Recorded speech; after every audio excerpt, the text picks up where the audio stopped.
कभी कभी ना जिंदगी के बड़े से बड़े तूफान में एक सोच, सिर्फ एक सोच मन को एकदम शांत कर देती है। आज हम उसी एक गहरे विचार की परतों को खोलकर देखने वाले हैं। एक ऐसा विचार जो शिव और उनकी देन से जुड़ा है। जरा इन शब्दों को महसूस कीजिए। शिव का दिया हुआ कोई नहीं छीन सकता। कितना वजन है ना? कितनी तसल्ली मिलती है ये सुनकर। ये सिर्फ एक लाइन नहीं है, ये अपने आप में एक पूरा फलसफा है, एक दर्शन है जो हमें सिखाता है कि बिना डरे कैसे जिया जाए। और हाँ, इसी सिक्के का एक दूसरा पहलू भी है जो उतना ही जरूरी है समझना।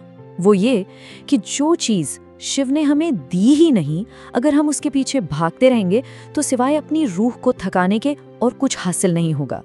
ये तो एक ऐसी दौड़ हुई जिसकी कोई मंजिल ही नहीं है। तो चलिए सबसे पहले इसी अटल विधान को समझते हैं।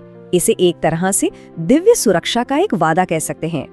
देखिए, हम सबकी जिंदगी में ऐसे लोग और ऐसे हालात आते हैं, बिल्कुल आते हैं, जो हमसे कुछ छीनने की कोशिश करते हैं, हमें कमजोर करने की, हमें गिराने की कोशिश करते हैं। ये एक कड़वी सच्चाई है और हम सभी से जानते हैं। लेकिन यहीं पर शिव की मोहर वाला कॉन्सेप्ट सामने आता है। इसका सीधा सा मतलब ये है कि जिस भी चीज पर शिव की मोहर लग गई, मतलब जो चीज सच में, सचमुच में हमारे लिए बनी है, उसे दुनिया की कोई भी ताकत हमसे अलग नहीं कर सकती। वो हमारी है और हमारी ही रहेगी। अच्छा, यहाँ एक सवाल मन में आता है, अगर ये विधान इतना पक्का है तो फिर हम डरते क्यों हैं? मन में ये डर क्यों रहता है? चलिए अब जरा अपनी चिंताओं की जड़ तक पहुंचने की कोशिश करते हैं कि आखिर ये डर आता कहाँ से है। कभी इस पर सोचा है कि ये डर असल में आता कहाँ से है? क्या ये बाहर के लोगों या हालातों से आता है, या फिर हमारे अपने अंदर हमारे विश्वास की कमी से पैदा होता है?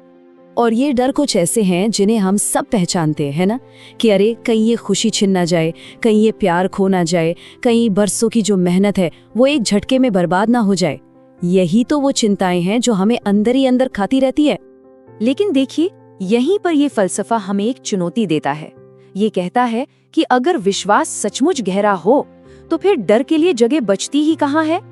सोचिए ना, अगर जो मिला है वो शिव का दिया हुआ है और उसे कोई छीन ही नहीं सकता, तो फिर डर किस बात का? तो सवाल उठता है कि ये कृपा काम कैसे करती है।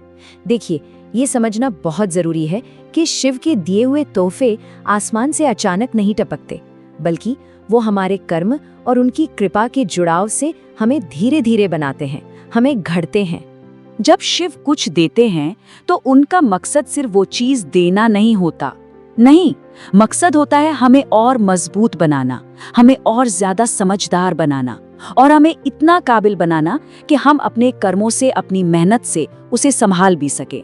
और पता है, यही वजह है कि जो असली उपहार शिव से मिलता है वो कभी अचानक से गायब नहीं होता, हो ही नहीं सकता। वो तो वक्त के साथ हमें और निखारता है, हमें तराशता है। मतलब वो एक तोहफे से ज्यादा एक सफर बन जाता है। चलिए अब इस पूरे विचार के सबसे मुश्किल लेकिन शायद सबसे ज्यादा सुकून देने वाले हिस्से पर आते हैं। सवाल ये है कि अगर हमसे कुछ छिन गया तो वो असल में था क्या?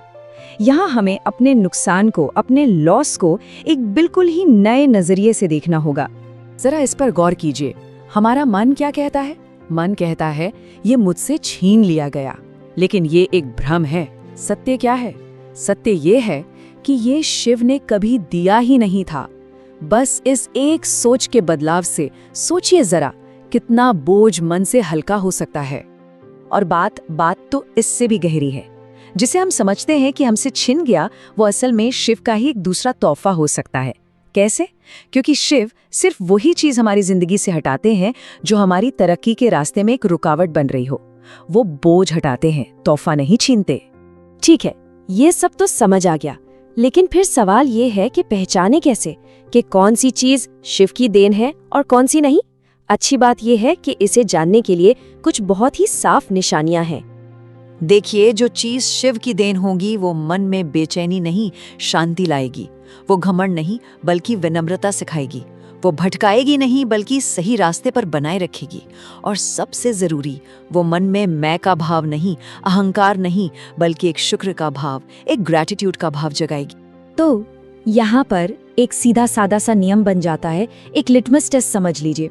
अगर किसी भी चीज के साथ उसे खोने का डर, एक गहरा डर जुड़ा हुआ है, तो ये पक्का मान लीजिए कि वो शिव का दिया हुआ उपहार नहीं है। क्योंकि शिव का उपहार निडरता देता है, डर नहीं। तो ये सारी बातें, ये सारी समझ हमें एक ही मंजिल तक लेकर आती है, और वो मंजिल है डर में नहीं बल्कि पूरे भरोसे के साथ जीना। अब बस एक पल के लिए सोचिए, कोई आपसे आकर पूछता है, अरे डर नहीं लगता कि ये सब कुछ जो तुम्हारे पास है ये एक दिन चला जाएगा? तो जो इंसान इस दर्शन को जी रहा है उसका जवाब क्या होगा? कोई घबराहट, कोई बेचैनी नहीं, बस एक शांत सी मुस्कान और कुछ शब्द, नहीं, क्योंकि ये शिव का दिया हुआ है। और ये भरोसा आता कहाँ से है? ये इस गहरी समझ से आता है कि जो शिव देते हैं उसकी रक्षा की जिम्मेदारी भी वो खुद ही लेते हैं।